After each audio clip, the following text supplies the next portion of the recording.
Man. Good Lord.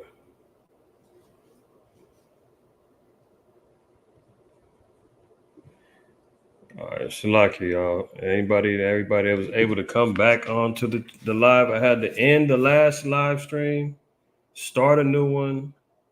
Technical difficulties jumping off, man. Satan moving in on this thing. They definitely, he don't want this information out, obviously. So I'm gonna give a minute for brothers and sisters to kind of join back in.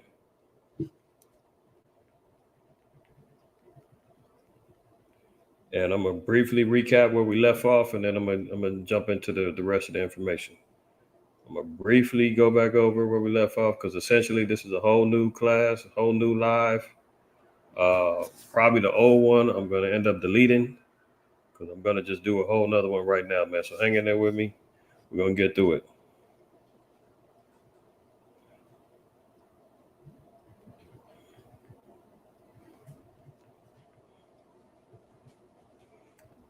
I'm gonna give a couple more minutes. And we just gotta get to it, man. Whoever's able to catch it, catches it. But Satan is definitely moving. Just know that.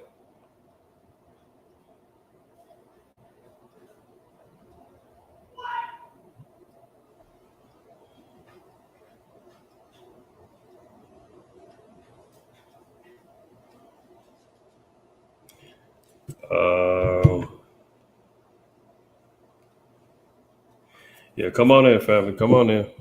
Come on in. Y'all probably get the notifications late, if at all. If I'm coming in clear, drop a 7 in the chat for me.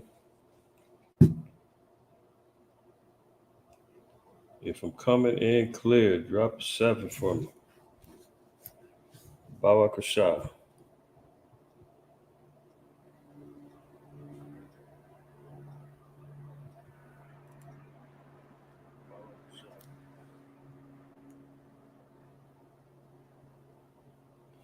Yeah, I send you a message, Uziel. We'll talk about it in the near future. Next. Yeah, I send you a message, Uziel. Okay. Con. So, all right. I'm glad everybody slowly but surely jumping back in. All right. So, before we were rudely interrupted, we're going to get back into the topic at hand. All right. So, anybody that's watching this brand new, previous live stream went haywire. Satan moved, jumped in, kept unplugging my mic, unplugging my camera, couldn't get the message across. So starting fresh. All right. So for those who got impatient ears, man, settle down. It'll be all right. But you're gonna hear a little bit of repetitiveness based upon the beginning of the last video. But I'm not gonna be too long-winded about it. All right. So most high willing, this thing continues on, and we'll have no more interruptions. Getting to the point. All right. So the video obviously is called "The Truth Behind the CESARE Borgia and Jesus Christ Conspiracy." Is it a conspiracy? Did the Israelites make this up? Did we just come up out of the crack of our butts and say, you know what, we found out there's a white image of Christ and we know who he is, and this is all bogus, and black folks shouldn't be worshiping this white image of Christ anymore? How do we know that this has even become a hot topic of conversation? If we look at just search engineing through whatever means that you choose to, right? Cesare Borgia, or some say Caesar Borgia, the myth, right? You're going to see multiple website links that are trying to answer the question. Is the modern face of Jesus modeled on a gangster's son? Were modern depictions of Jesus based on Cesare Borgia? The long history of how Jesus became to resemble a white European. Is Jesus' modern depiction based on Cesare Borgia? So prior to, who knows how long ago, whenever the internet really started getting cracking in whatever, 2005, 6, 7, nobody was, had the wherewithal to figure out what was true, what is it, whether or not this was even a valid argument. Black Christian apologists and the like would say color doesn't matter. Hey, then you have the so-called smart ones who say, yeah, we know that. Of course Christ wasn't white. He couldn't have been white. He came from the Middle East. He was olive complexion. Or, whatever the byproduct of the argument is, or somebody who coincides and says, yeah, we know that. But then if you say, well, you know, Christ isn't white, well, who is this picture of that everybody keeps saying is him? I don't know who that is. Well, that's, I don't know, isn't good enough. Give me Sirach 5:15. Especially for the brothers and sisters, you know, in particular, you brothers that are out there teaching, you definitely have to make sure that you've got adequate ammunition or information to back up this claim that we propose. You can't just be out there parroting information that you heard online, watching your favorite teachers on YouTube, or sitting in your camps and your camp leaders or whoever is telling you this information, but not providing sources of information to help you defend your stance. You can't just run out there and just be repeating what you heard. Sirach 5:15. The book of Ecclesiasticus, chapter 5, verse 15. Be not ignorant of anything in a great matter or a small. Right. So ignorant is no excuse. We can't sit back and rely on, well, I don't know. It doesn't matter. Who cares? He loves everybody. No, that's not good enough. John 8:32. Let's read that.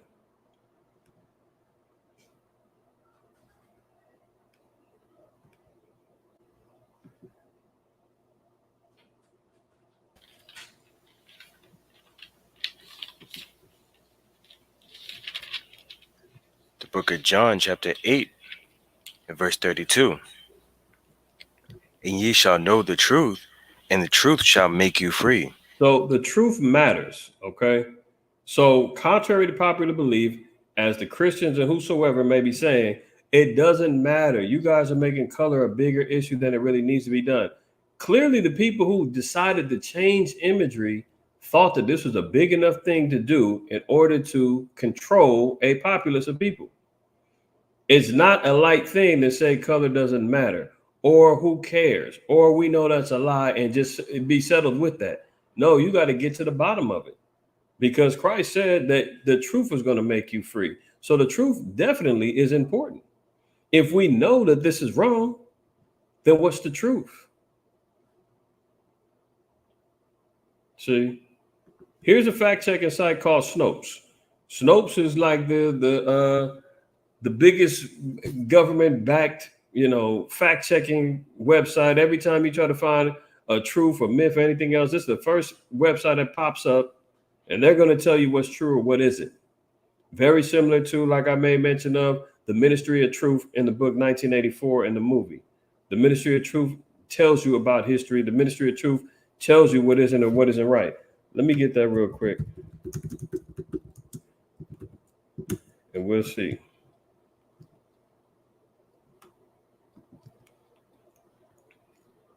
Let's look at this real quick.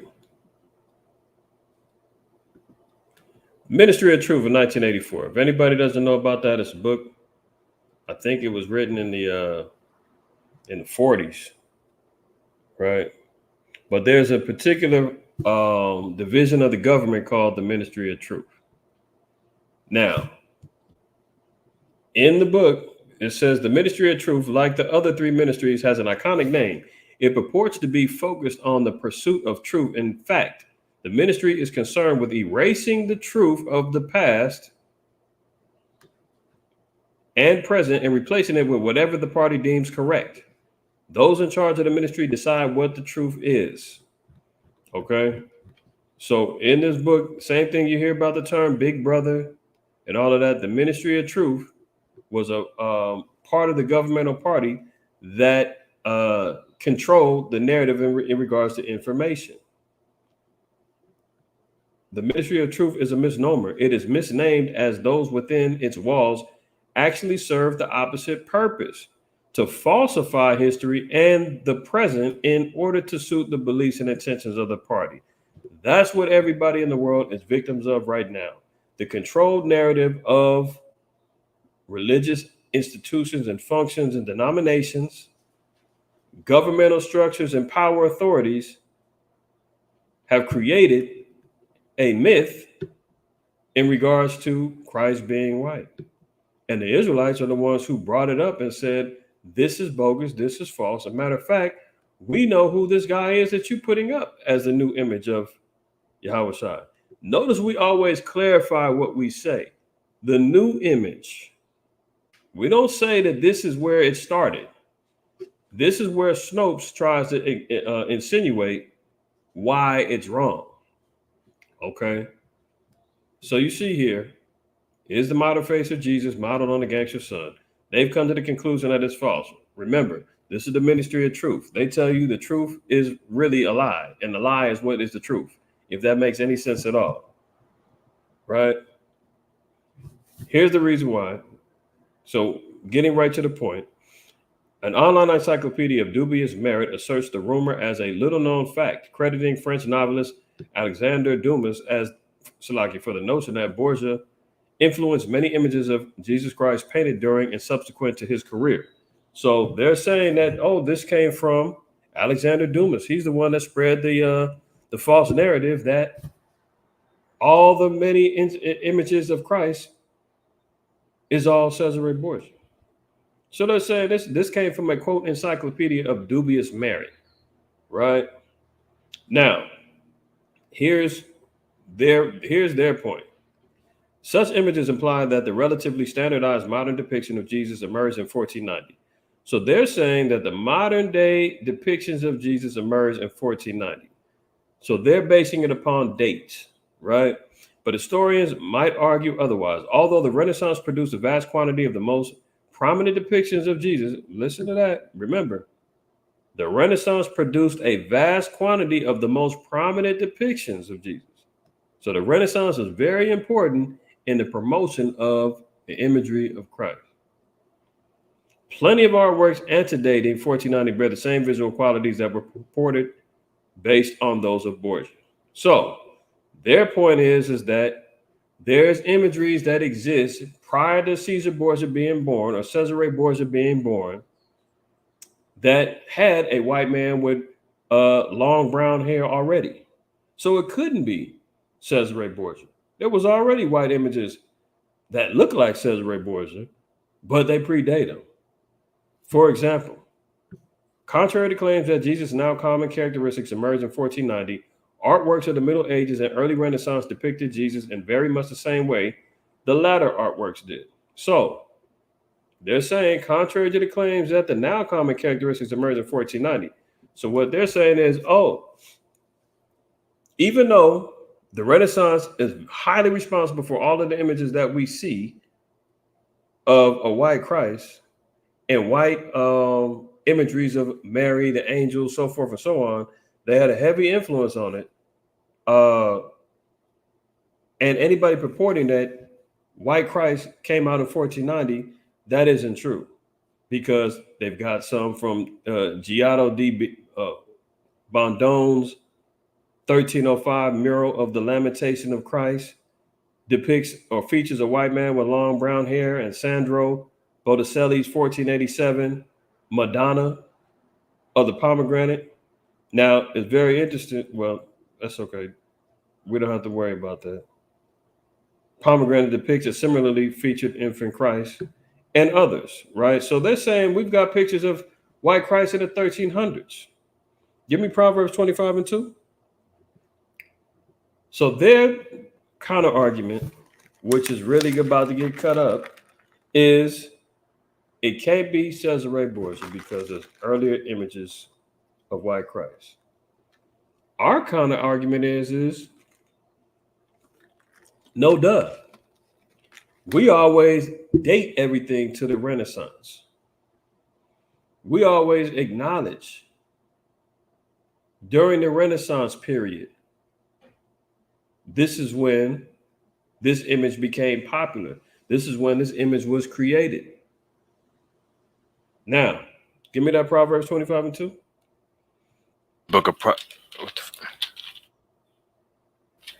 The book of Proverbs, chapter 25, verse 2.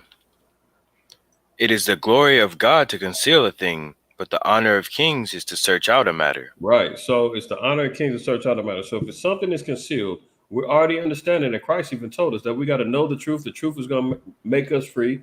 The honor of kings is to search out a matter, right? These are all things that we have to go out, search out, and find. Give me Psalms 85:11, I believe.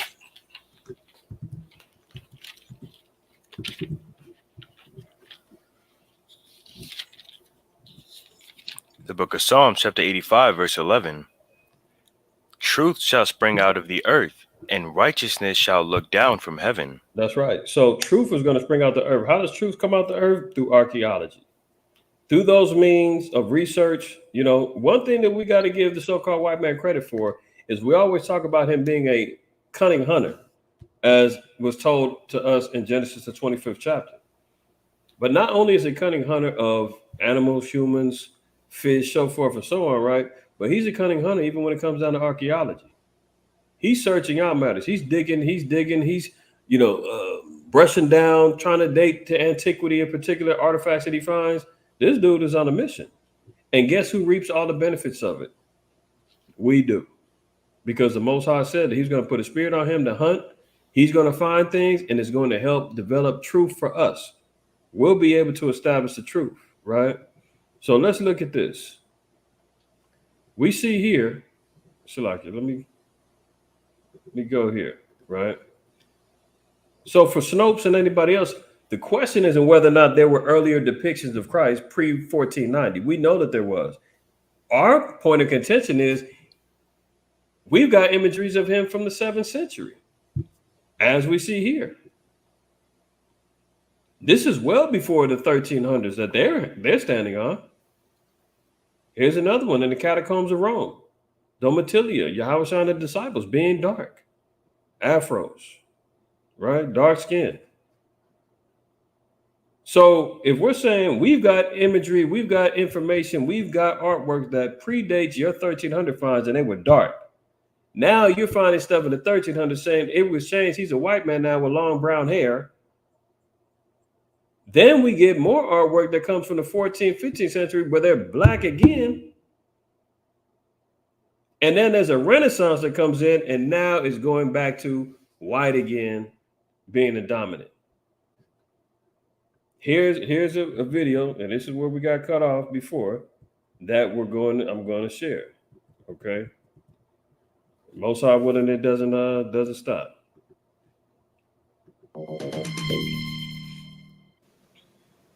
Icons dating back to the 14th century brought together from private collections across Russia. It's very beautiful. It gives you goose pimples. It's a remarkable exhibition. It's an exhibition which feeds the senses. Everything is so gray outside at the moment, and here suddenly it's a feast for the eyes. A feast for the eyes. Now, y'all can see all of the depictions in this exhibition in Russia, everybody is black. White man before said it's beautiful. Look at this. This is amazing. Blah, blah, blah. You don't see near white person there, right? Somewhere somebody lied. And it's a feast that marks 100 years since religious icons started. Oh, look at that. Snopes was quoting a reference of a 1387 picture of Mary and Christ. This is damn near right around the corner from it. 14th century. How all of a sudden Christ and Mary is black? Where did the change come into play? To be recognized as works of art. Before then, they were mainly viewed as religious objects, often. You just seen the dark image of Christ, right?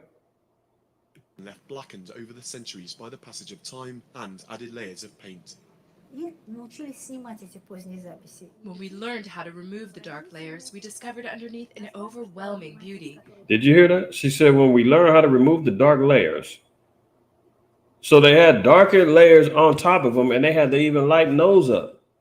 This is as far as they can even go. This is where they get to start changing up the imageries. Let me back it up one more time. Saint.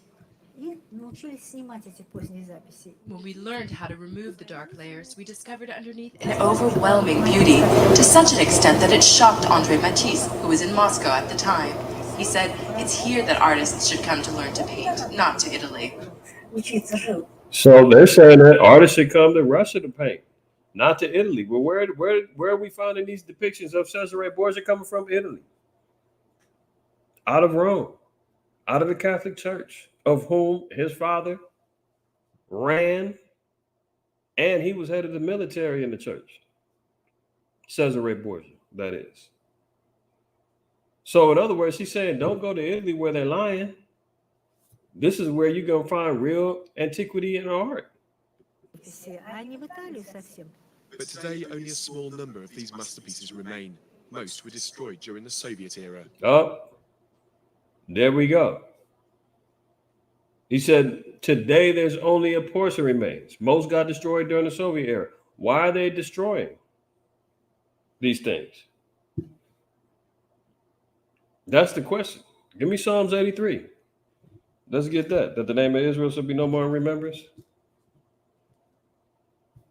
Psalms 83.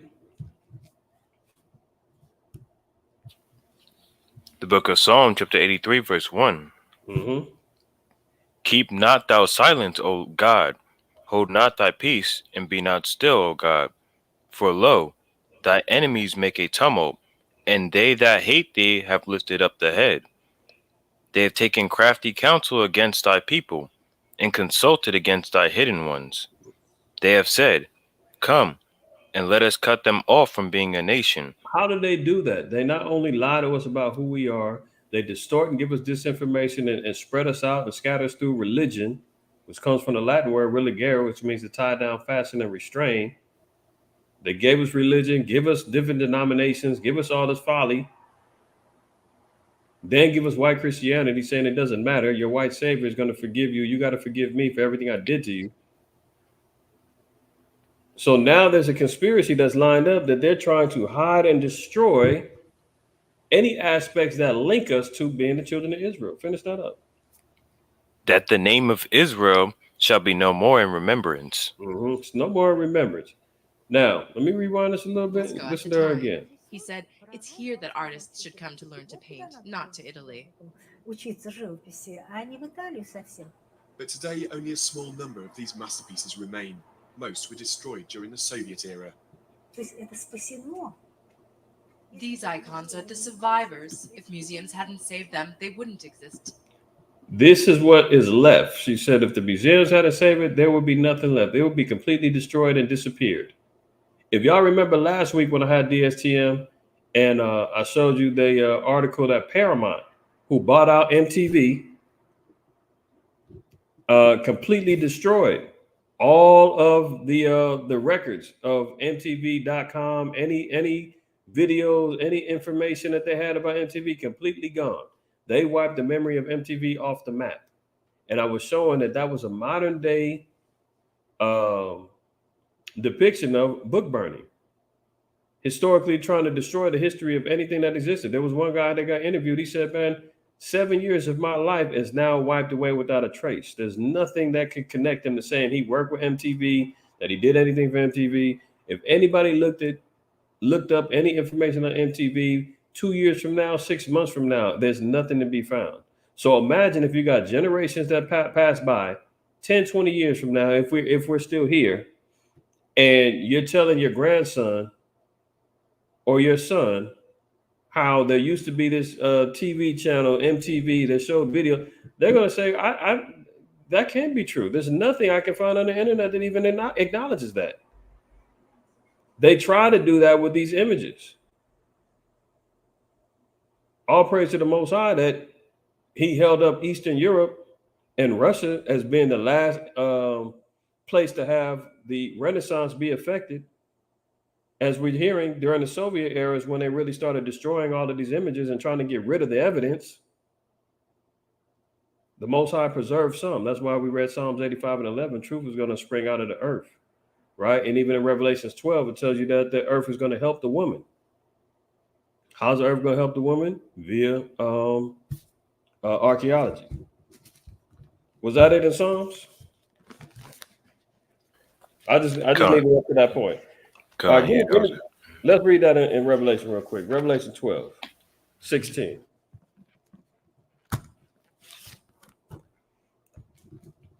And I've done classes on Dark Ages and all this stuff before.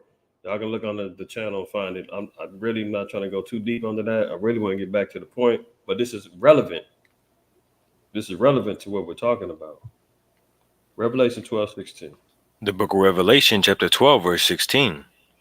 And the earth helped the woman, and the earth opened her mouth and swallowed up the flood which the dragon cast out of his mouth. Right. So the earth opening up her mouth is representation of archaeology being preserved for us to be helped. Woman is Israel, pursuant to Jeremiah 6:2. Uh, the earth, the archaeology, the findings, everything else is going to help Israel from the mouth of the dragon that poured out what flood? A flood of lies. That's what a big believe is Isaiah 20, I think it's either 26 or 28, about the flood of lies. Let me get that for y'all real quick. You can write it down for time's sake. Revelation, Salaki, not Revelation. Isaiah, let me see. Yeah, 28. Isaiah 28, 16, 17. I'll tell you that the flood represents lies. All right, we don't have to go there, but y'all can write it down. Isaiah 28, 16 and 17 tell you that the flood was lies. Was that it of Revelation? Con, that was it. Okay, so this is how we're being helped. Now, notice it said during the Soviet era, most of this stuff got destroyed. We're going to listen to the rest of the video. It's going to tell you that only 50,000 images remain. There used to be millions. Today, there are 50,000 icons in Russian museums. Before, there were millions. But now the future of this part of Russian heritage is up for debate.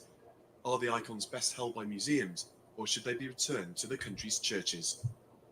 So are they going to give it back to the churches? Heck no. Because we'll see what they'll do with it. So now jump over to give me Job 9:24. Let's get the classic real quick. Job 9 verse 24.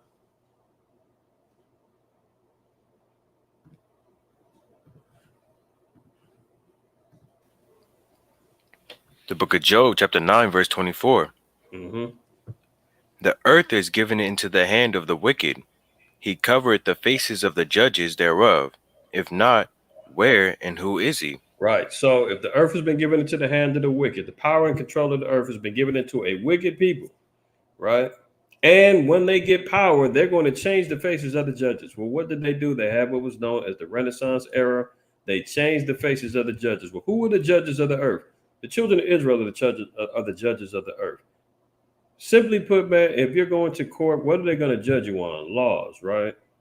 Laws and statutes of the land. In order to be a lawyer, which is very similar to lawyer, which is Levi, meaning join unto me in the Hebrew, right? White man calls it Levi. No. Lawyer is Levi in the ancient Paleo Hebrew, meaning joined unto me. And then you hear the words about lawyer, all leading back to the laws. And you're going to be judged. You go to court, they're going to base it upon the laws. And who sits behind the gavel? A judge. Well, who was given laws to judge, right or wrong? The children of Israel. So those depictions are going to be changed. Who is the ultimate judge of the earth? Yahweh Shai. He said that vengeance is his. Every knee's going to bow. So forth and so on. The ultimate judge, the final judge, he's going to be changed. Finish that up? Oh, that was a verse 24. You want verse 25? No. I didn't know you finished it. But then he said, if not, where and who is he? So if that's not the truth, then the burden of proof is on us. Where and who is he then? Right? So if we're looking for, well, who covered the faces of the judges, who's responsible behind this particular conspiracy? Because if we've got evidences that dark-skinned images of our people were present before we see a Renaissance image in 1490, or even earlier than that, somewhere somebody lied, right? So as Israelites, we always say during the Renaissance period, things were changed. The imagery that you see now isn't what it used to be. So Snopes and all the other fact checkers saying it ain't Caesar Borgia because times before that there were other images. Those images were lies too. We're saying the most modern depictions that we see right now is based after him. That's our proponent, not necessarily that a white image of Christ existed before him. No, we're saying the modern ones, the most popular ones, That's who we're holding fast to. All right. So now let's get back over here.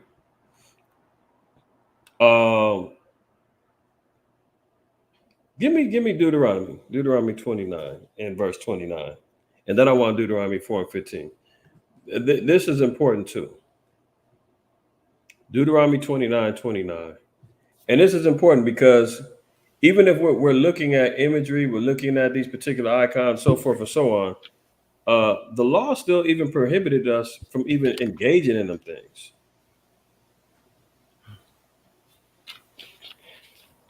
The book of Deuteronomy, chapter 29, verse 29. Yeah.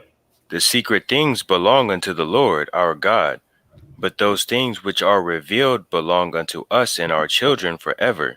You see that? Salaki, that goes back into the secrets of the Most High being hidden.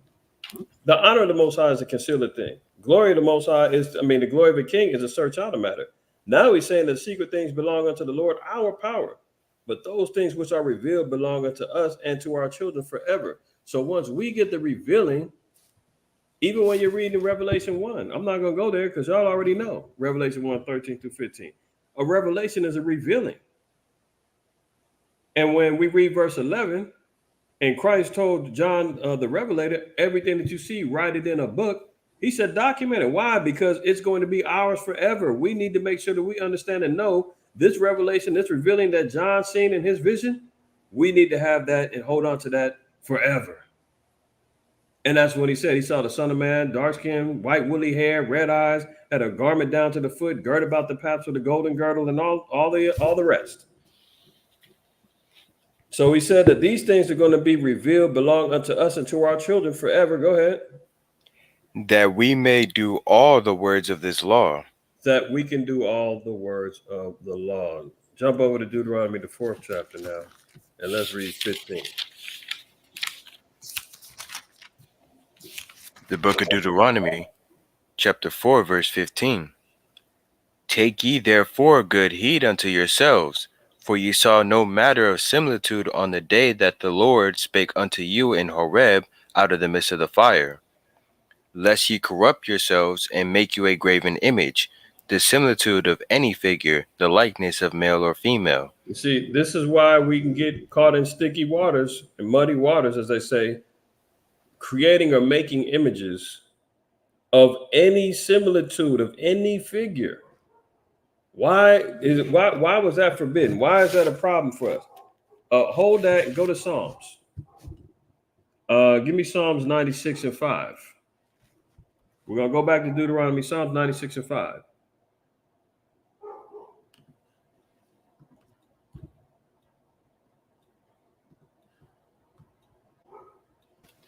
The book of Psalms, chapter 96, verse 5. For all the goods of the nations are idols, but the Lord made the heavens. All the gods of the nations are idols. See, this is part of idolatry. This is what the heathen did. That wasn't part of our nature. We wasn't supposed to be doing that. Let me show y'all something real quick. This is where we get a problem.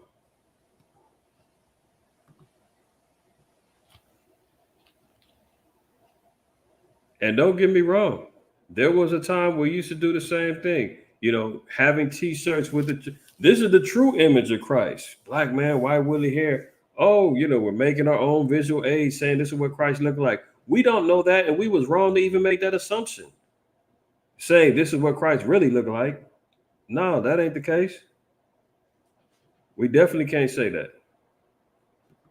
Because the law said that we're not supposed to make any images, any graven images. A graven is a carved image, right? We're not supposed to do that. Look what it leads to.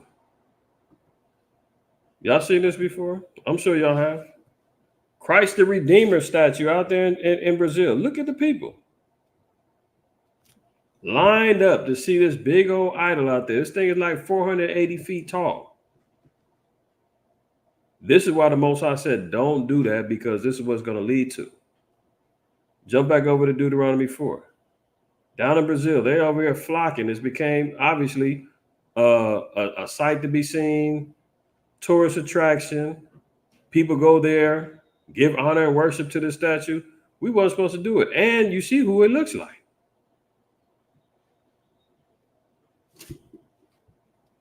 He ain't with us. Right? Go back to Deuteronomy. That's why the Most High said, don't do that.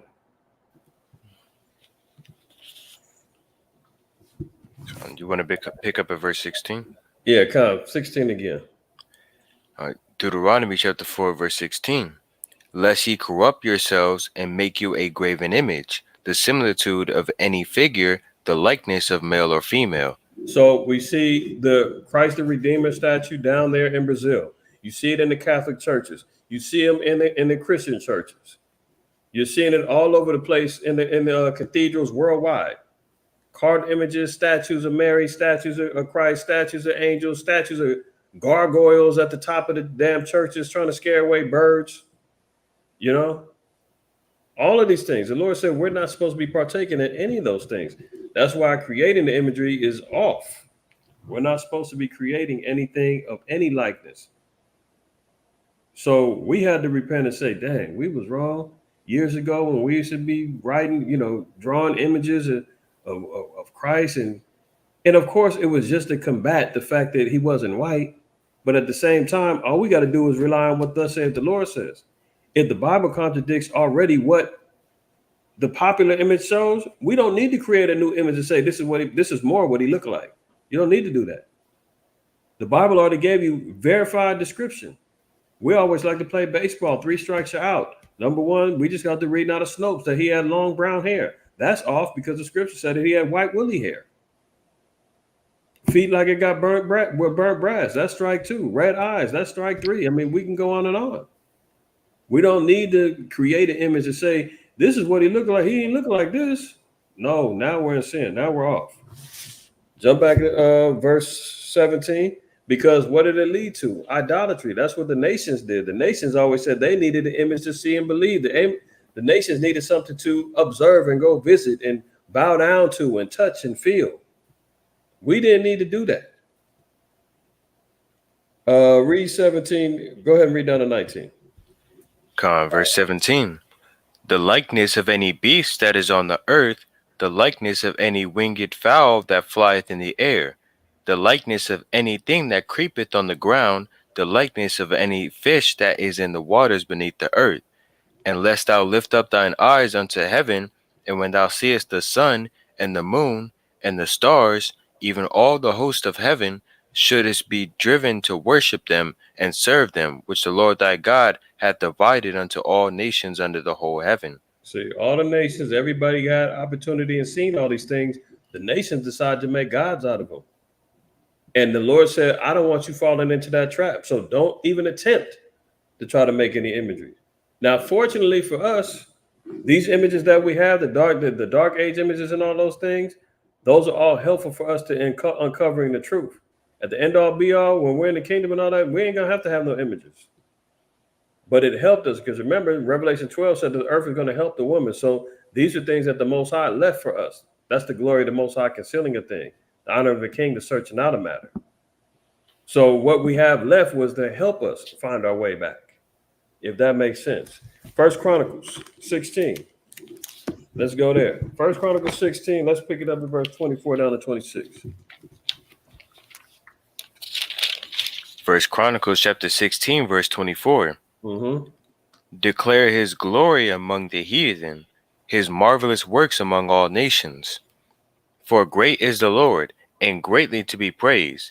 He also is to be feared above all gods. The Most High is to be feared above all gods. See, the nations had Ashtaroth. The nations had Molech. The nations had Beelzebub and everything else. We didn't need to have these other guys.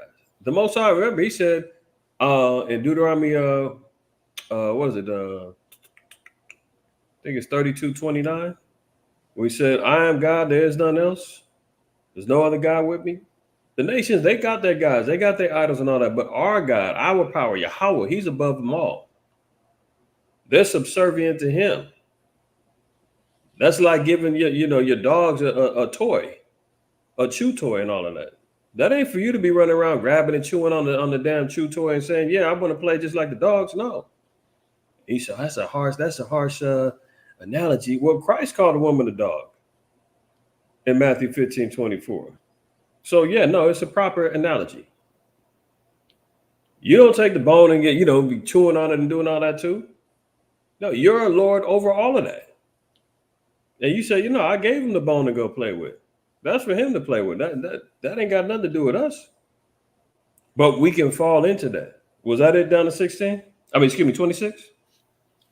I haven't read 26 yet. Go ahead. Verse 26. For all the gods of the people are idols, but the Lord made the heavens. That's right. See, our Lord, our power, he's over the heavens. He created everything. The nations, they get the little idols. That wasn't part of our worship, right? Because you see what ends up happening when you get a Christ the Redeemer statue, everybody running over there worshiping it. First Maccabees 3:48. Let's read that. And then we're going to get into reading some out of this book here. Actually, no. Right? Yeah, no, we're going to go there. Shalaki. We're going to go there. I want to read it. First Maccabees 3:48. The book of First Maccabees, chapter 3, verse 48. And laid open the book of the law, wherein the heathen had sought to paint the likeness of their images. See that? When the heathen get control and they're dominating and they're moving in our realm, in our sphere of understanding, what did they do? They took and laid open the books of the law and decided to make images after themselves. And laid open the book of the law wherein the heathen had sought to paint the likeness of their images. So was there a conspiracy? Is there a conspiracy to where we just got to seeing and chronicling, seeing imagery that predates the 1300s that they were trying to stand on saying, well, it was already white images of Christ. So Caesar, no, we're talking before that. Where was the conspiracy that they covered up these dark images at? And then even after that, there was work done to destroy it. And thus we get the CESARE BORGIA era after the Renaissance. Wisdom of Solomon, let's go to the 14th chapter. Wisdom of Solomon 14. And I want to pick it up at, let's see. I think I want to start at 7. The book of Wisdom of Solomon, chapter 14, verse 7. For blessed is the wood whereby righteousness cometh, but that which is made with hands is cursed, as well. But that which is made by hands is cursed, right? So all of these images that we're seeing, let me pull it up in here.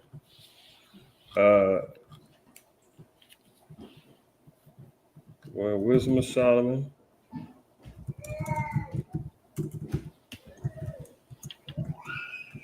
We'll start at 7. It says, for blessed is the wood whereby righteousness cometh. Now it says, but that which is made with hands is cursed, as well it as he that made it. So we just got through seeing that the images of the heathens were going to be painted in our books, right? Hold on one second.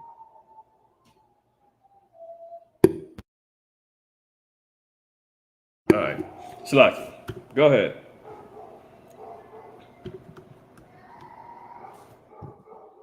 Pick it up at verse 8 again.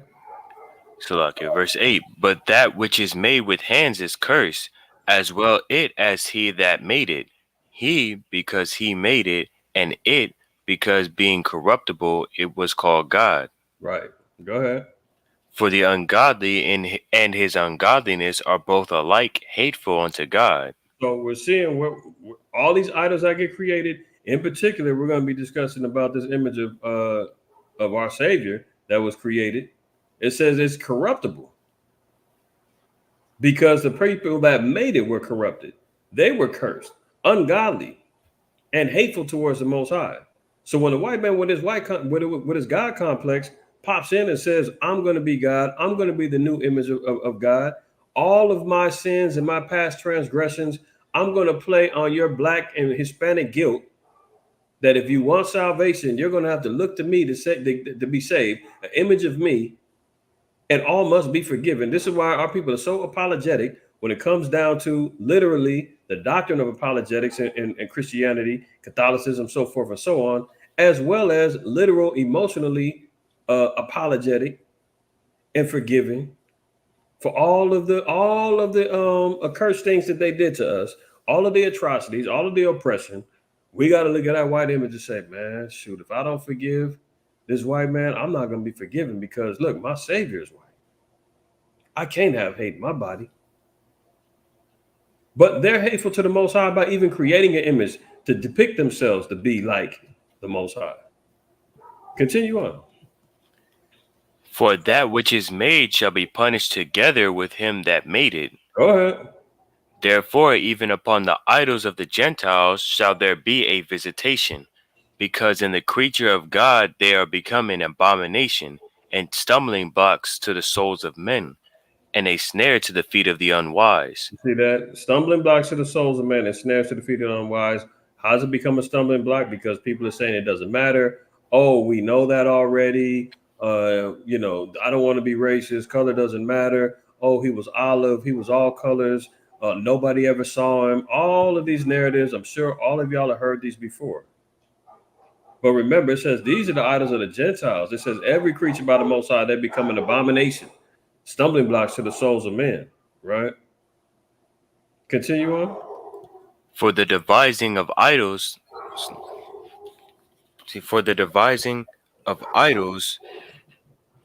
was the beginning of spiritual fornication, and the invention of them the corruption of life. For neither were they from the beginning, neither shall they be forever. For by the vainglory of men they entered into the world, and therefore... Salaki. So we see in here, the devising of idols was the beginning of spiritual fornication and the invention of them the corruption of life. So when this thing started taking over, all of a sudden now there's spiritual fornication being involved, an invention of corruption of life. So now our people are being corrupted because what are they doing? They're tattooing images of them on their bodies. They're riding around with, candles and all that other stuff. And they cars, they laying them out on the ground. They burning all of this stuff is surrounded around idol worship, spiritual fornication. All of these false images that our people are venerating is all wrong. It says, for neither they were from the beginning, neither shall they be forever. For by the vainglory of men, they entered into the world. So when the so-called white man decided to take this glory upon himself, and you can write down 2 Thessalonians for time's sake, 2 Thessalonians, I think it's 2. Let me get it for y'all. I don't want to misquote it, but 2 Thessalonians 2 and let's see. You can write down 2:7 down to 11. And that gives us understanding regarding the mystery of iniquity, the so-called white man establishing himself as God, with the strong delusions that he's going to lay out in front of us, sitting in himself. Actually, Shalakia. I actually want to start up at verse 4. So 4 down to 11. Just read those.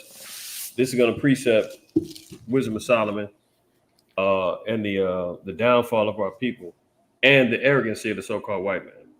Okay, of him wanting to be like the Most High, sitting in the seat that he is the Most High. Our people are going to be hit with strong delusions that believe in a lie, which is what they're doing right now. All right.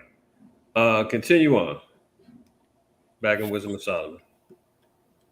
For by the vainglory of men they entered into the world, and therefore shall they come shortly to an end. For a father afflicted with untimely mourning, when he hath made an image of him as Salakah. For a father afflicted with untimely mourning, when he hath made an image of his child soon taken away, now honored him as a god, which was then a dead man, Now, and delivered. CESARE BORGIA is long gone, but the image was made to have him be presented as God. Now, isn't that one of the doctrines that's being purported out there and strongly defended by the Christian church and the Trinitarians? Jesus is God. And now when you see these white images, they're going to say that is God. Right? Continue on. And delivered to those that were under him ceremonies and sacrifices. Ceremonies and sacrifices. They're committing themselves to all kind of rosary, prayers, confessionary booths, and everything else. Read down to 17. Verse 16. Thus in the process of time, an ungodly custom grown strong was kept as a law, and graven images were worshipped by the commandments of kings. You know what happened when we're dealing with the conquistadors and the conquerings of America? We're talking about the Spanish Inquisition, where our people were being forced into baptisms and forced into Christianity during the time of Spain, the rule of Spain, Portugal. You know, this is made law, man. And if the Jews didn't bow down to it, they was getting put to death. Graven images being worshipped, and they came over here to the shores of South America, Mexico, the Yucatan Peninsula, carrying white images of Christ, saying that you better bow down to this or face the sword. See, ungodly customs grown strong and was kept as law. Graven images were worshipped by the commandments of kings. The papal bulls that were set out by the Catholic Church, sending them on missions, talking about convert the savages and the heathens, take their land from them, kill them if they don't bow down and convert. You understand? This is everything that was going on. Continue on. Whom men could not honor in presence, because they dwelt far off. They took the counterfeit of his visage from far, The and counterfeit of his visage. The counterfeit of his facial features, right? Go ahead. and made an express image of a king whom they honored, to the end that by this their forwardness they might flatter him that was absent, as if he were present. See, look at. Let me see if this is giving me. I don't like this one. The Doctrine of Discovery. This is one of the papal bulls set out by Alexander IV. Let me see if National Geographic give me something real quick. I just want to precept something with history of what we just got to reading as a prophecy. Father Jacques Marquette, a 17th century French missionary, explores the Mississippi River by canoe. Through a series of papal decrees known as the Doctrine of Discovery, the Catholic Church encouraged the European takeover of the Americas to further spread Christianity. Okay? So when you're looking at the papal bulls, you're looking at the Doctrine of Discovery, you're going to see all of the horrors that the Catholic Church decreed in the name of, quote unquote, spreading Catholicism. And a lot of lives was lost at the decree of the, quote unquote, king. You understand? Was that at the 17, or you still got more to go? Oh, no. Read it from the top again. Verse 17, whom men could not honor in presence, because they dwelt far off. They took the counterfeit of his visage from far, and made an express image of a king whom they honored, to King the end, of kings, Lords of lords. You see all these white images of Christ. Go ahead. to the end that by this their forwardness they might flatter him that was absent, as if he were present. Drop down, read verse 27. Verse 27, for the worshipping of idols not to be named is the beginning, the cause, and the end of all evil. Right. So this is why we're seeing and why it's so important that this information gets exposed and we can stand out and say this is wrong and our people don't and should not be involved in it. Now,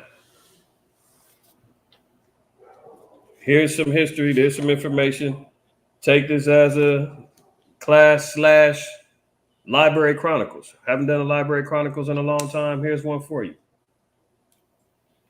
Brothers that are teachers should invest in this book. You might be able to find it online, but you might not. I mean, as far as like a free PDF, but I don't think so.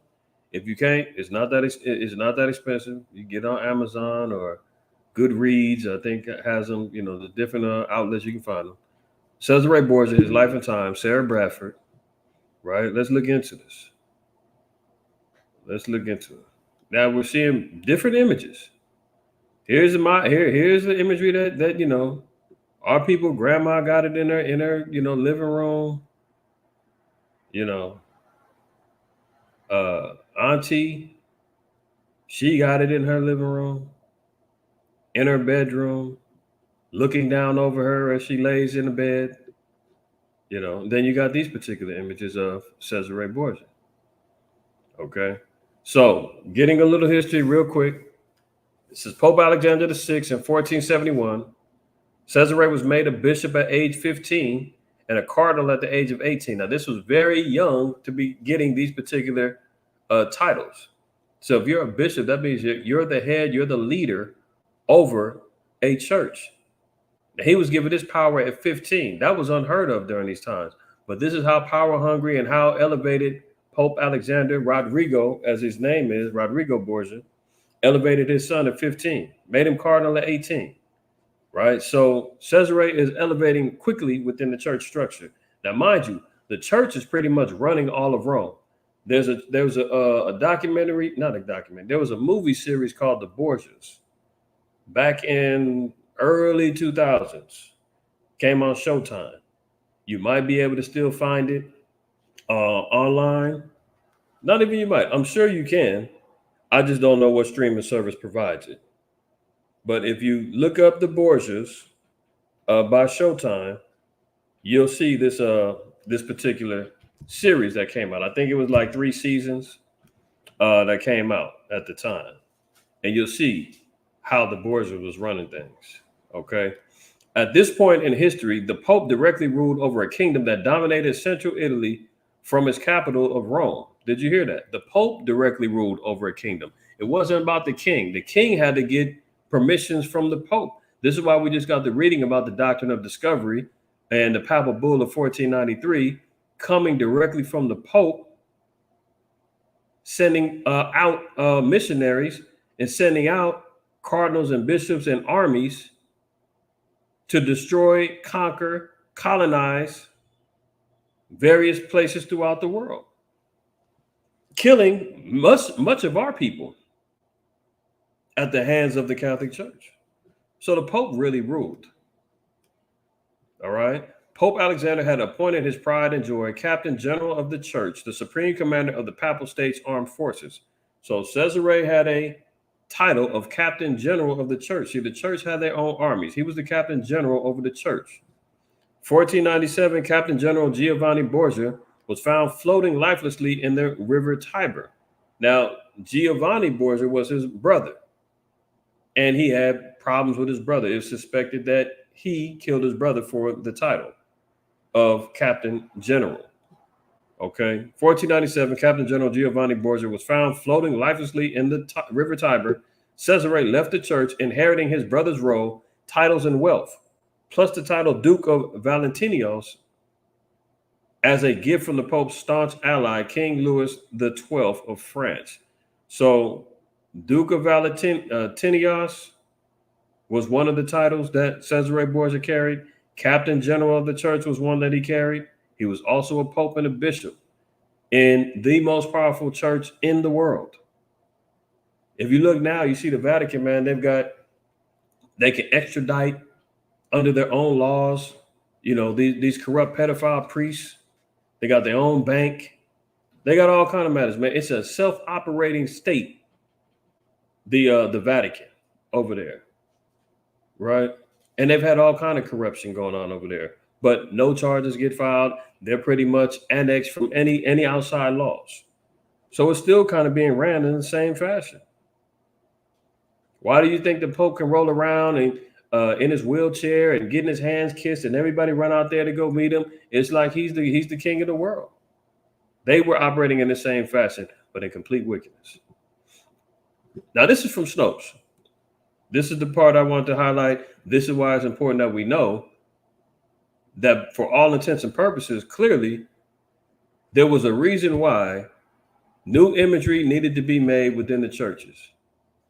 Post-Renaissance, we've seen all of the images 7th century through the 9th century, and even before that, dark-skinned people, so forth and so on. We just got through seeing about the exhibit in Russia, how they try to destroy everything. There was millions of images. They try to destroy everything.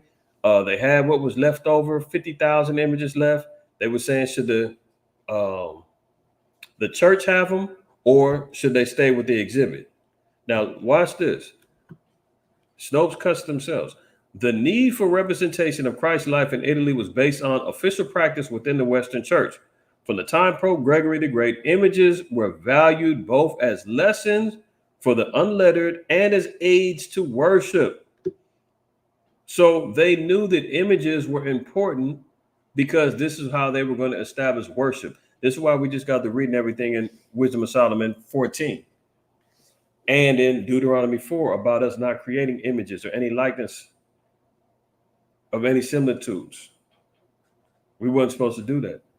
But the white man is so caught up on idolatry that he said, no, this is how we're going to establish worship. So if we give them imageries and pictures that look like us, that's going to help aid in worshiping us.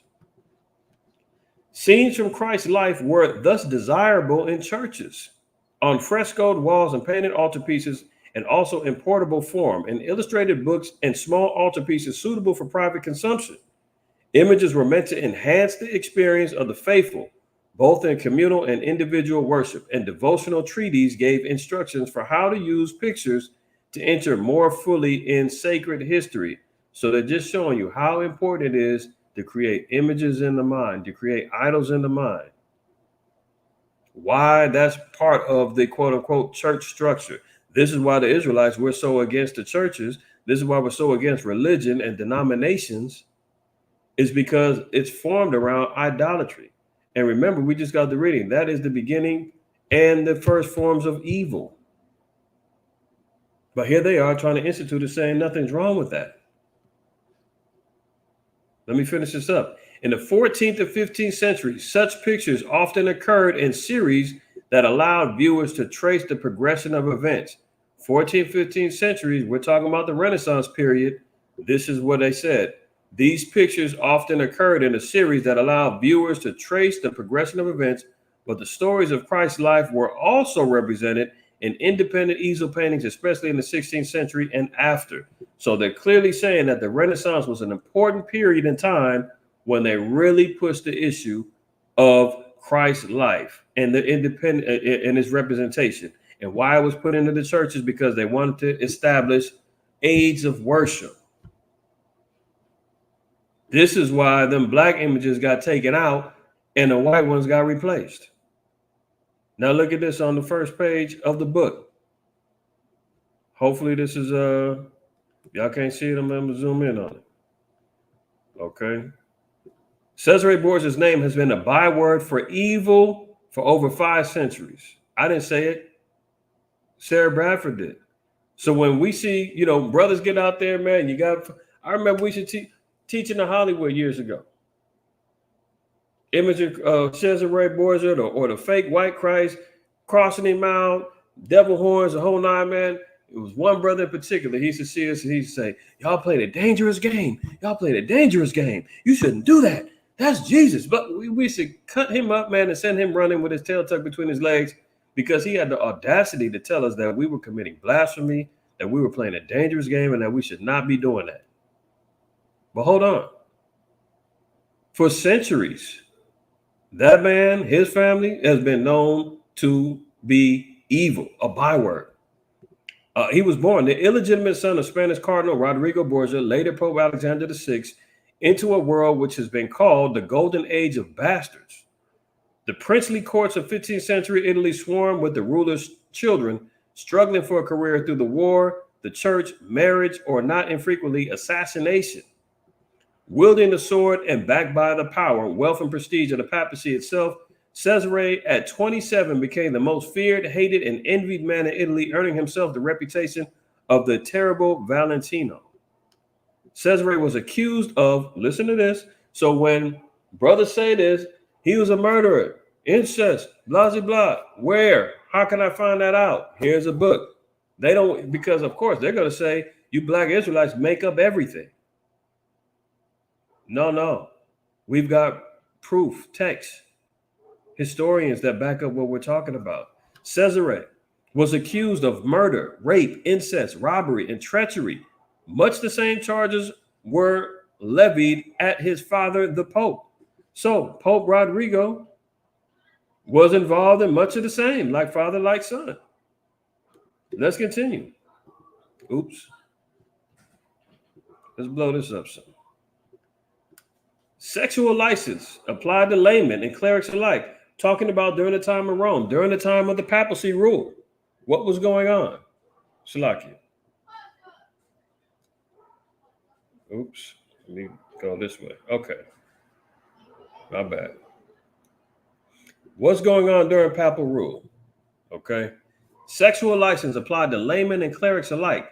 The great lords had numerous mistresses who might be of noble or common birth, courtesans or married women, and broods of bastards who were brought up at their court side by side with the legitimate children. So here we're seeing all of the sexual liberation that was going on in the church. This is why you see everything that's happening within the Catholic Church, the pedophilia, the homosexuality, you know,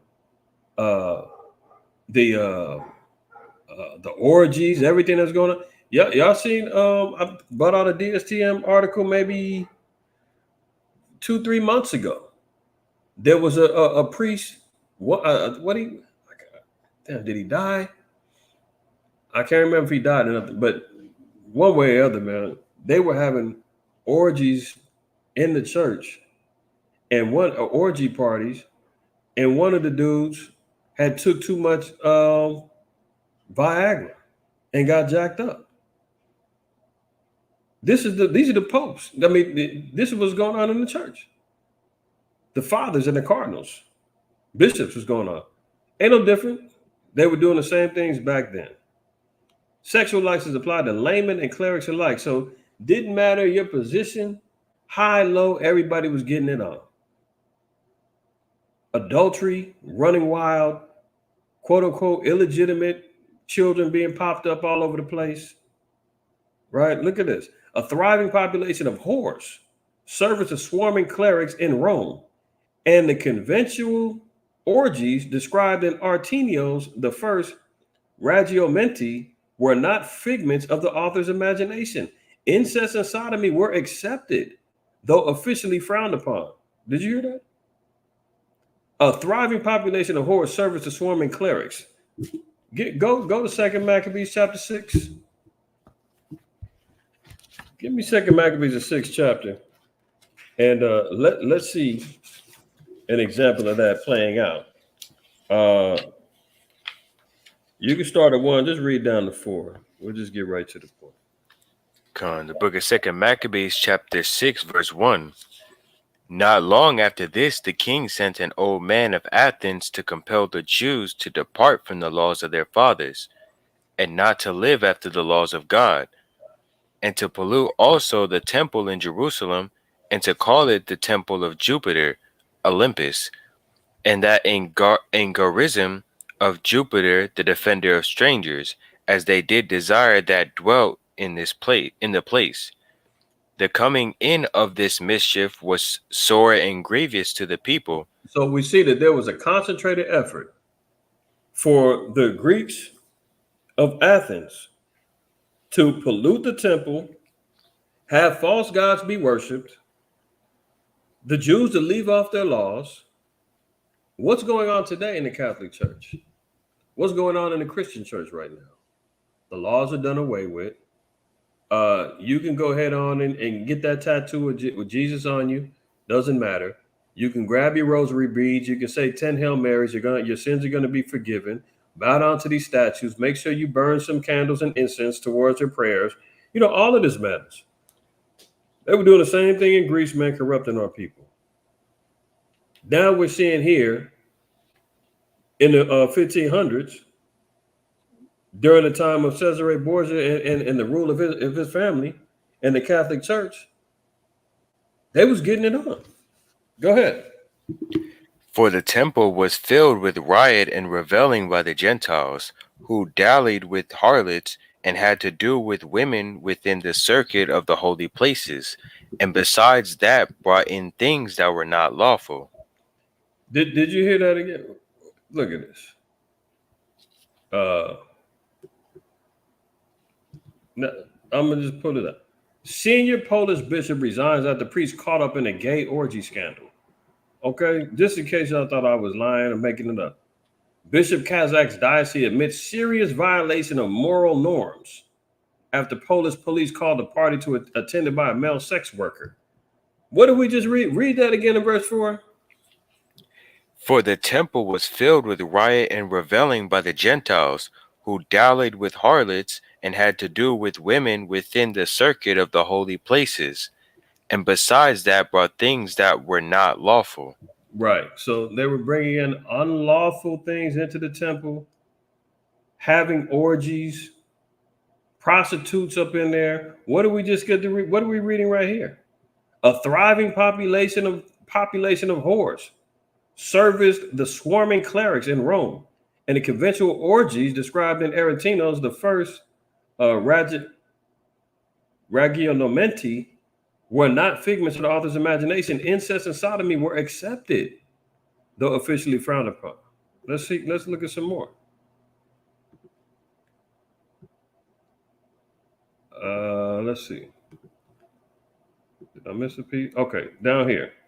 It says, why then has Cesare Borgia come down to us as the archetype of criminality? The hostility of his Italian contemporaries towards.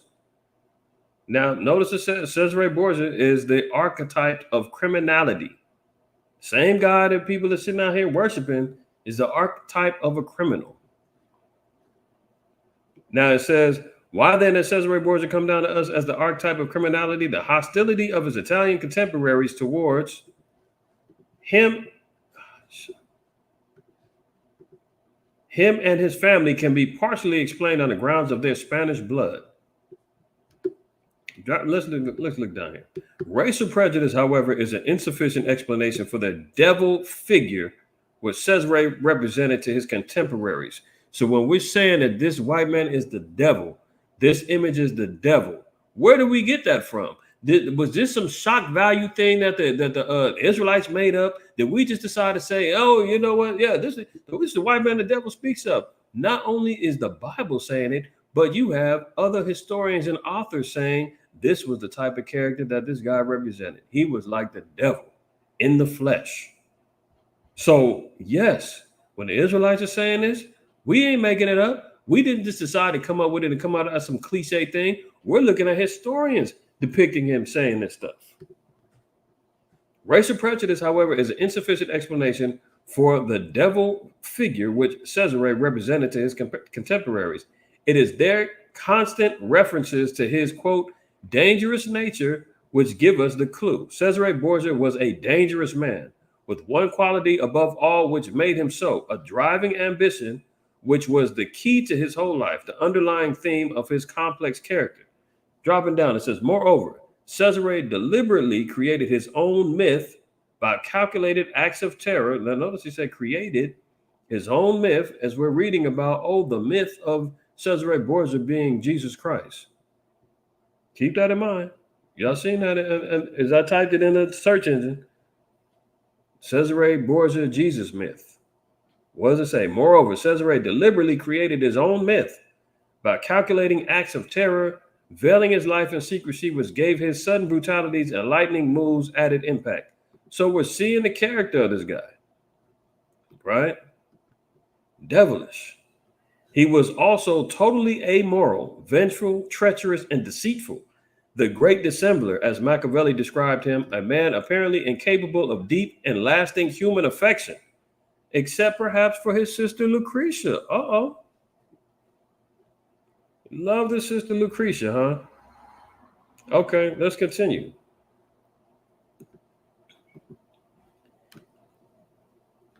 It was specifically Venosa's children. There's another part of the book. It was specifically Venosa's children, Cesare, Juan, Lucretia, and Geoffrey, who grew up as a compact family unit, their lives dominated by their father, although in looks they seem to have taken after their mother. So these are all the children, Cesare, Juan, Lucretia, and Geoffrey.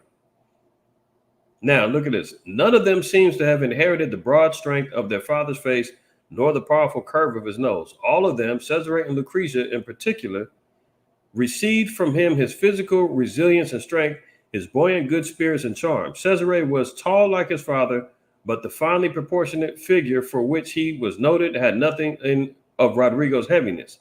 No contemporary portrait of Cesare seems to have survived, but the painting generally held, now notice, it says that no contemporary picture of him survived. So anything that we have of him, we got to pay attention. So it says no contemporary portrait of Cesare seems to have survived, but the painting generally held to have resembled him and described Duke Valentino shows a young man with strong, finely cut features, a long, high bridge nose, dark eyes shaped like his mother with a watchful look to them, under strongly marked eyebrows, a fresh complexion, also inherited from Venosa, and long dark hair tinged with red. Now, notice it says the Dukes of Valentinius. That's this particular image right here. This one right here. So contemporarily, this is, they saying the one of the lasting images of him. This is also another depiction that was created, but this is the closest that they can say what he would have looked like, right? Very similar. And most of them fact-checking sites, they all say, although a lot of the images do strongly resemble him, we can't say for sure that that's him. Well, we'll just you know, what's the old saying? If it walks like a duck, quacks like a duck, it's a duck. Like that's our stance. We'll hold fast and say, you know what, that's good enough for us. But we do see here, contemporarily, there was images that was laid out. Okay. Now, hold on 1 second. What the hell? Select it real quick, y'all. Now let's get back over here. What page was we on? We was on this page right here. Okay. So looking back, as we see here, it says to a strongly resembled him and inscribed Duke Valentino shows a young man with strong, finely cut features, a long, high bridge nose, dark eyes shaped like his mother's, with a watchful look to them, under strongly marked eyebrows, a fresh complexion, probably also inherited from Venosa, and long hair tinged with red. Look at this. His head is most beautiful. Please. And we're going to look at that in a little bit. This is important. His head is most beautiful, right? The Venetian ambassador wrote of him in 1500 when he was 25. In character, he inherited his father's intelligence and great ambition, his deviousness, and his skill in diplomacy and intrigue. But although he could exert the famous Borgia charm when it suited him and was capable of outbursts of boisterous high spirits like his father, he did not share Rodrigo's outgoing nature. While appearing outwardly frank, he was inwardly secretive, controlled. His bouts of hectic enjoyment were often followed by periods of apparent lethargy and depression. He was suspicious and wary, and unlike his father, apparently incapable of deep love for anyone, with the exception of Lucretia. That's his sister. Now, let's look at the next page. Cesare, in his role as palace cardinal, remember, he was cardinal starting at 18, was already installed in the Vatican. In April, Lucretia returned from provincial life at Pesaro to her old palace of Santa Maria in Portico by the Vatican steps. No doubt she was glad to be back in Rome after the confinement of the small court and unrelieved company of her unloved husband, Giovanni Sforza. Now, Lucretia was married, right, to Giovanni Sforza. Far from being the poisoning Messalina of legend, she was a gay, not meaning homosexual, meaning happy, okay, gay, charming, pleasure-loving girl whose high spirits made her, rather than the beautiful Julia, the center of the Vatican circle. Alexander was still infatuated with Julia, whom even Sanudo described as a gentle and gracious and was obscure young husband. So this is talking about his sister, right? Now, Look at this. But everyone, this is on page 55, but everyone remarked on his passionate affection and that of Caesare for Lucretia. It was to be the basis of the ugly rumors of incest which later circulated so freely. So clearly, there was quote unquote rumors that Caesare and Lucretia had an incestual relationship and that he committed adultery by laying with his sister. Now, notice I said earlier, Lucretia was not happy with her husband. She wasn't, in a loving relationship or what have you. She was fun loving, wanted to get out there, expressing life, this, that, and the third. Caesare hated everybody but her. So when people see them canoodling and hanging out and moving around, they was like, man, that they moving more like brother, worse than brother and sister. That ain't right. And now they had quote unquote rumors of incest. So can it be safe to say that they had that he was involved in an incestual relationship based upon his character and everything else? We can assert that. However, it's safer to say that it's rumored that he committed incest with his sister, because that's the only facts that we can pull out. So for brothers that's teaching, make sure you're wording things correctly, because it's going to be hard to prove and say, yes, he did it, because it was based upon quote unquote rumors. But if we're looking at his particular character, more than likely he did what they did what they was accused of doing. But let's look at this. This is on page 56, the next page. Let me blow this up. Now, it says, if, as some writers have alleged, Lucretia's love for Caesare was incestuous, she seems to have displayed no jealousy whatsoever towards his mistress, Sancia, and the two girls, whose vivacity and carelessness for outward appearances made them ideal companions, soon became close friends. So the author is acknowledging, saying, look, Lucretia had as much love for Caesare as he did, and it said that she had no jealousy towards his mistress and his females that he had going on. So, he was out there being a player and she was with it.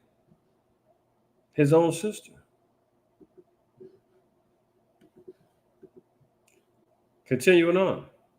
Caesare never seems to have paid lip service to religion, nor did he, as so many of his contemporaries did, by remission for his sins by lavish endowments of religious foundations.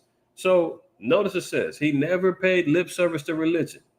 So although he's a bishop, cardinal, captain of the army, running the church, he didn't believe in the Most High. He didn't care about the church or religion, none of that. He figured he was going to get by his sins by paying off religious foundations. Where else do we hear that that's okay to do? Why do our people feel as though they can pay away their sins? They can pay away their repentance. If they fund and do things for the church, that they'll be forgiven, although they're out there carrying on like heathens and wild demons.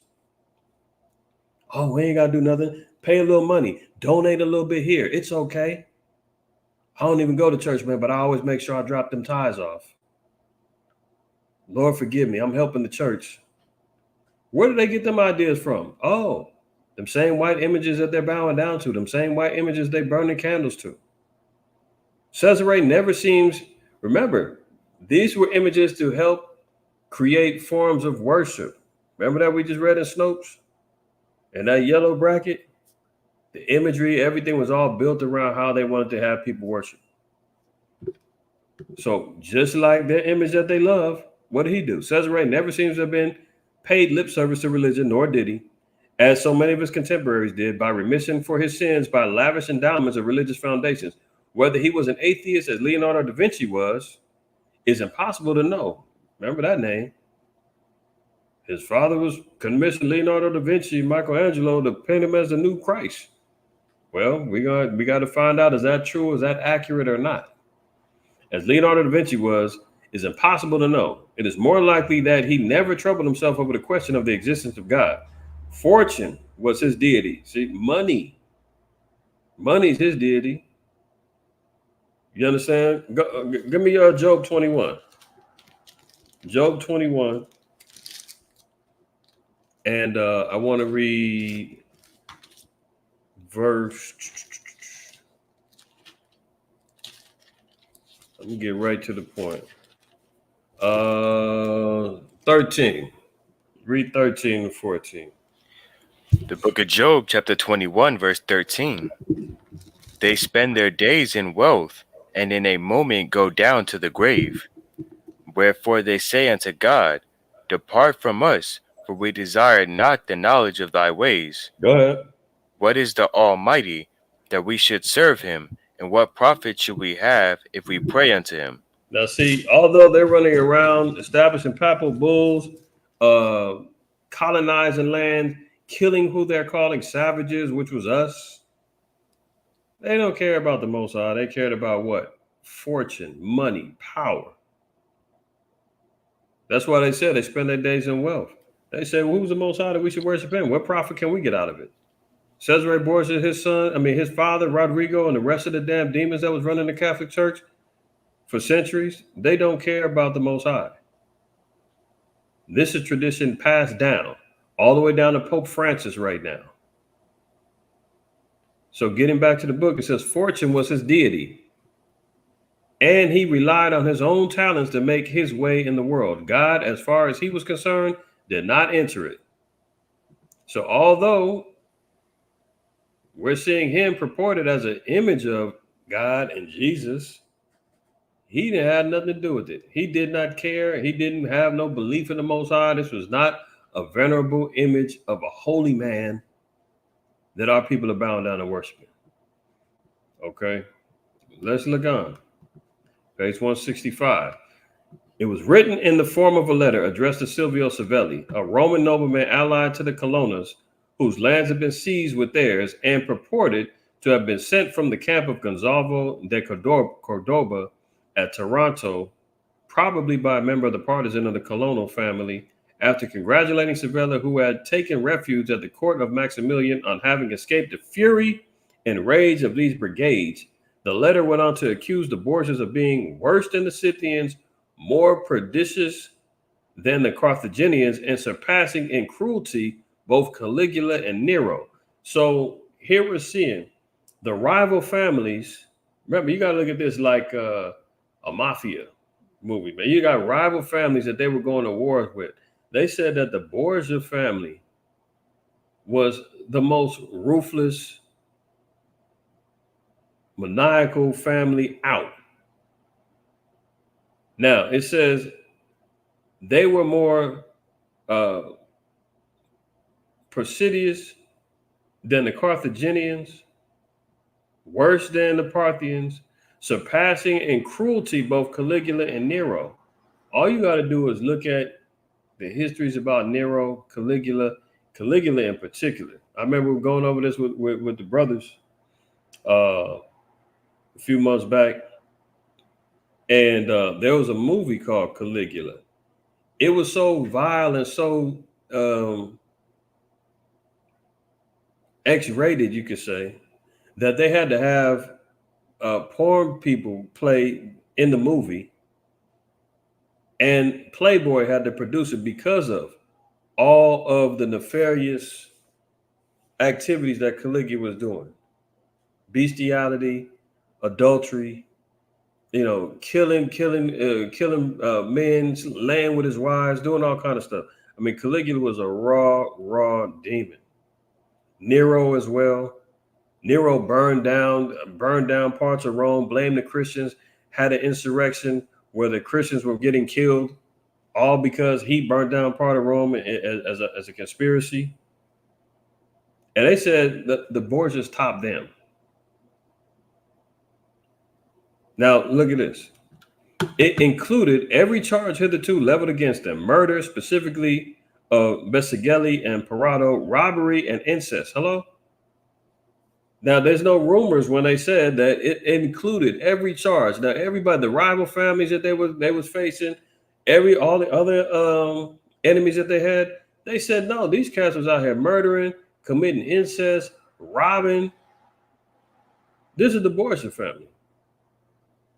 Rodrigo, Lucretia, Cesare, Juan, all of them. Ruthless, and this is all the heads of the Catholic Church.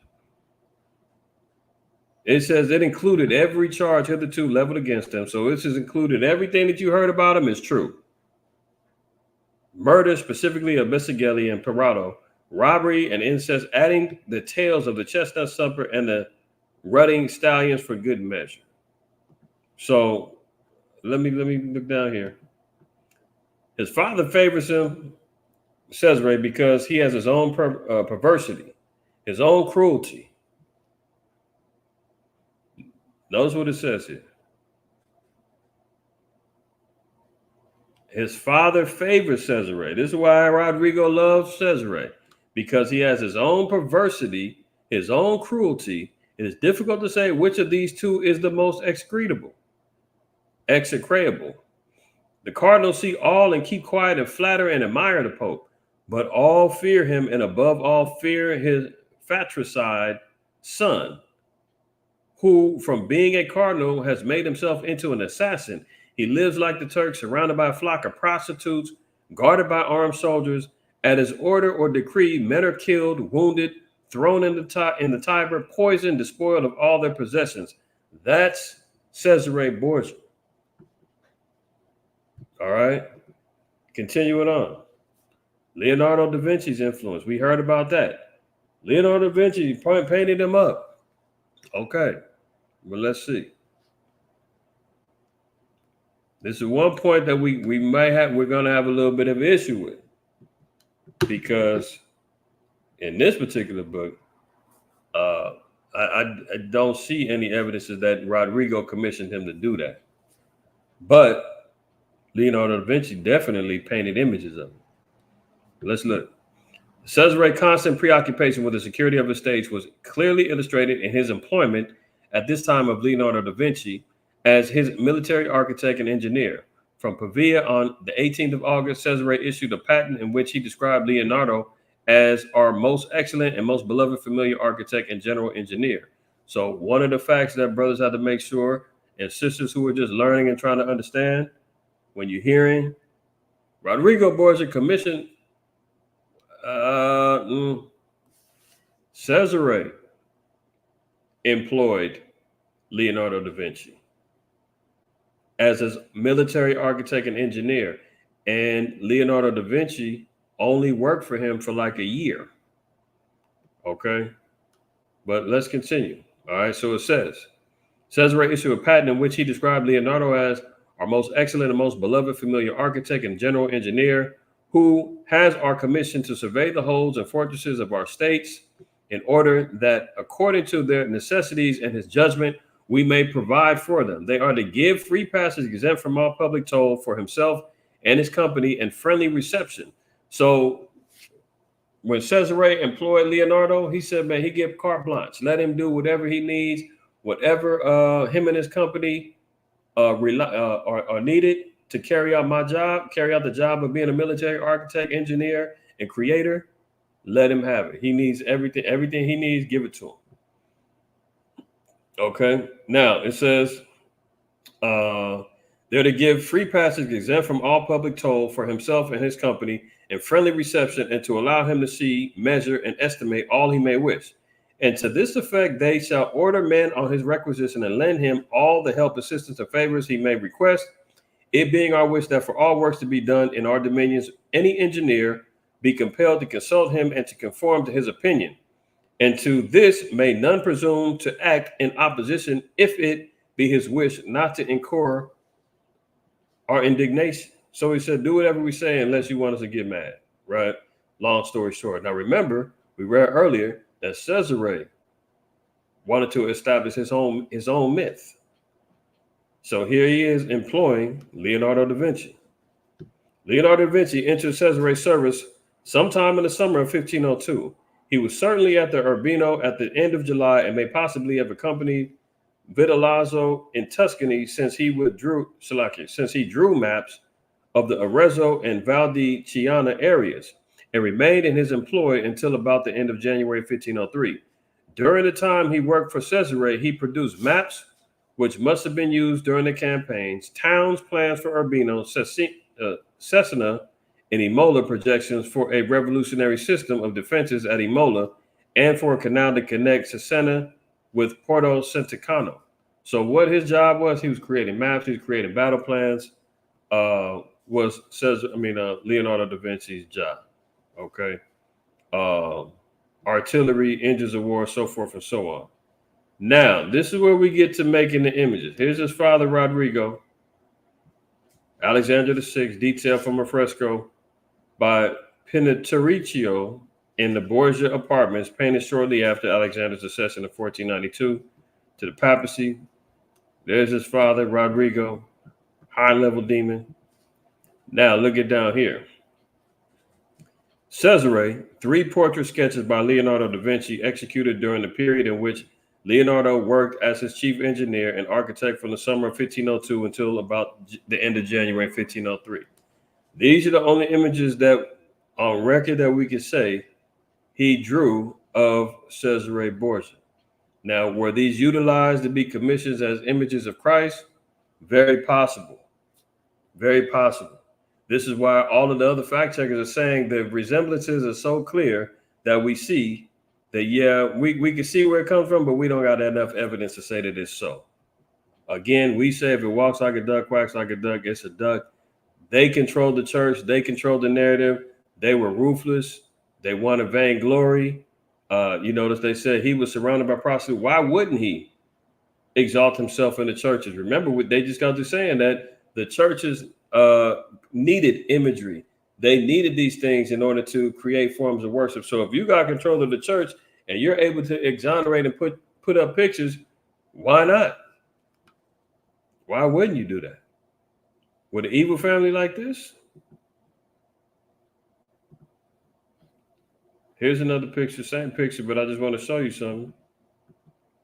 It says Pope Alexander VI adorning the risen Christ, painted by Bernardino Penatuccio in the Borgia apartment. So we don't see the image, but according to this particular painting, he was already bowing down to an image that was created by Bernardino Penatuccio called Adoring the Risen Christ, right? So what he saw as inspiration, could he have used it to paint up his son? Or his son allowing himself to be printed up? Because remember, they said all the images before that look similar to him. The ones in the 1300s, long brown hair, so forth and so on. If he said, man, that look just like me, put me up there. You understand? Now, here's the same picture. This is from the book The Borgias by Marion Johnson.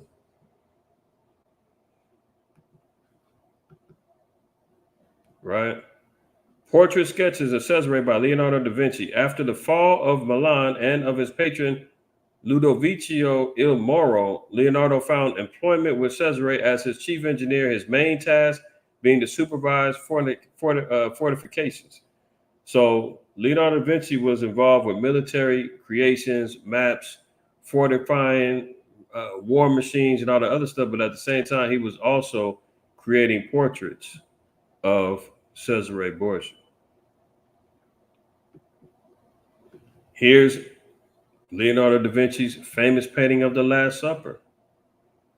This is where we see that inspiration. Mind you, he only worked there for a year.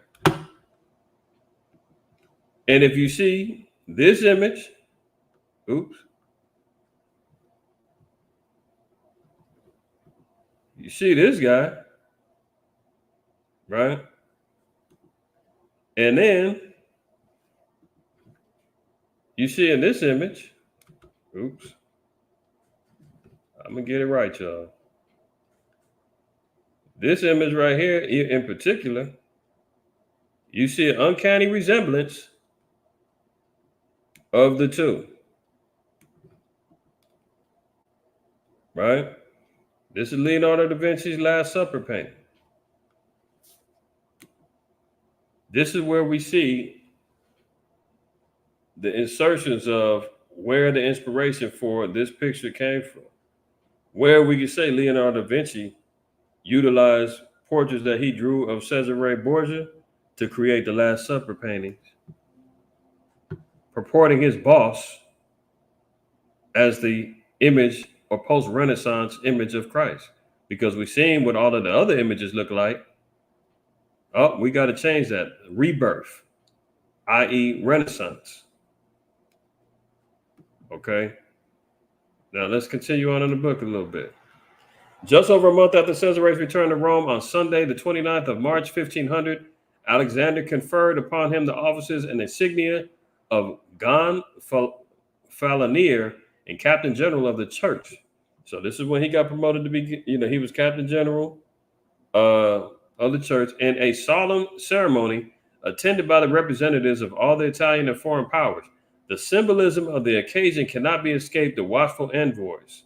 The Pope's nomination of his son as official commander of the papal armies implied nothing less than a total Borgia takeover of the church. This is where you get the idea that Rodrigo promoted his son to be the commander of all the papal armies. It says this implied nothing less than the Borgia takeover of the church. So if the Borgias ran and took over the entire church, it's plausible to say everything that was in the church, everything that we saw come out of the church, was sanctioned and authorized by the Borgias, including that Last Supper picture. And the vanity of the so-called white man, you can best believe them images that Leonardo da Vinci was painting up. Cesare said, man, put me in that Last Supper. And Rodrigo sanctioned it and said yes. I'm going to read that one more time. The symbolism of the occasion cannot have escaped the watchful envoys of the Pope's nomination of his son as official commander of the papal armies implied nothing less than a total Borgia takeover of the church. With a father wielding the spiritual and temporal authority and the son in control of the papal forces, the beginnings of a Borgia state already laid, who could predict where this move might lead them? So here we're seeing father and son tag team, complete takeover of the most powerful foundation that Rome had to offer. They were running. And we've seen the descriptions of the nature of the Borgias from their enemies. Pure evil. Now, remember, back in this book, it said that he had a beautiful face or beautiful head. Remember that real quick? Where was it at? Yeah, right here. See this? His head is most beautiful. The Venetian ambassador wrote of him in 1500 when he was 25. Now, if you look up this information regarding the head of Christ, and this is important, the head of Christ, okay? The head of Christ, also called the Salmon head, is a 1940 portrait painting of Jesus of Nazareth by American artist Warner Salmon. He was born in 1892. He died in 1968. As an extraordinarily successful work of Christian popular devotional art. Remember the importance of the church. What did they want? What did they need? They wanted to make sure that there was a way for worship for people within the churches. As an extraordinarily successful work of Christian popular devotional art, it had been reproduced over 500 million times worldwide by the end of the 20th century. So when you're hearing about where did we get all these images from? Yes, it stems back from the Renaissance, but who popularized it? Who got it in all the churches? Why was this such a phenomenon on controlling the minds and the figmentation of the imaginations of the people? Warner Salmon, with his depiction of Christ as the head of Christ, utilizing this picture right here, which very similarly resembles Cesare Borgia. Where did his inspiration come from? You understand what I'm saying? If you got Leonardo da Vinci's artwork ahead of him, now you're seeing his inspiration says, well, this is what I like. This is what he looks like, right? Warner Salmon had his work reproduced over 500 million times. That's 500 million worldwide by the end of the 20th century.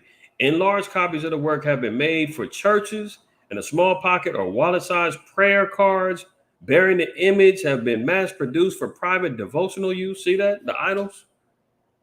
Prayer cards, put it in your pocket, take it with you. Good luck. You need to say a prayer, pull it out just in case. You understand? The painting is said to have, quote, become the basis for the visualization of Jesus. So the head of Christ, painted by this white man, Walter Salmon, became the basis for the visualization of Jesus for hundreds of millions of people. So when you're being asked, well, where did this come from? Where did this come? It wasn't just the Borgia family that promoted this and put it in the churches. Warner Salmon was very instrumental in getting this image put in all of the churches worldwide, reproduced 500 million times, put it in images in the churches, put it in wallet-sized prayer cards, putting it on candles, put it on everything. You understand? So this is where this comes from. That's where we get these things. That's where we're seeing the takeover. Okay. So I'm going to end it there. All right. So y'all can see historically, you got to be, we want to be able to match up some of this information, look at some of the devious acts of the Borgia family, being able to align those claims that we make. No, we've got historians that back this up. We read about this. This is where we see incest, murder, adultery, fornication with prostitutes, declaring him to be the image of evil, the devil, so forth and so on. Oh, no, we've got books and proof that says this is what he was. All his contemporaries believe this was him. Yeah, he hired Leonardo da Vinci. Leonardo da Vinci started painting images of him. His father had complete control of the church. They were running things. Leonardo da Vinci made the Last Supper image. Why does it look so much like Cesare Borgia and all the images that he painted of him? Walter Salmon, he's the one that was instrumental in putting it in all the churches, and the head of Christ being the image for the visualization of Christ. So when our people seeing what did Christ look like, Walter Salmon played a heavy role in putting this imagination in everybody's minds. This is why Black folks and Hispanic folks are out here hypnotized like damn zombies, believing that that's what Christ looked like. A concerted effort of conspiracy to have our people believing a lie, right? And that's what we're trying to break free from. So with that being said, I'm going to close out there. If y'all need the references, go back over the video. You're going to get a hold of them, right? And Lord willing, this was edifying, man, and everybody got a little bit more under their plate. This isn't your typical Christ wasn't white, Revelation 1:14, 15, Daniel 10, 5, 6, so forth and so on. This is more historical based. We wanted to make sure that we was able to institute that. You understand? When it came down to where did this information come from? How can we prove it? And how can we make sure that we can stand on it when we're defending the true image of our Savior, Hamashiach Yahushua. So with that, I'm going to close out, man. Shabbat shalom to everybody. Thank you for tuning in. Make sure that you wiped your feet when you came on in here, and you support the channel, support brothers and sisters. We very much appreciate it. Y'all be well. We're going to close out. Shalom.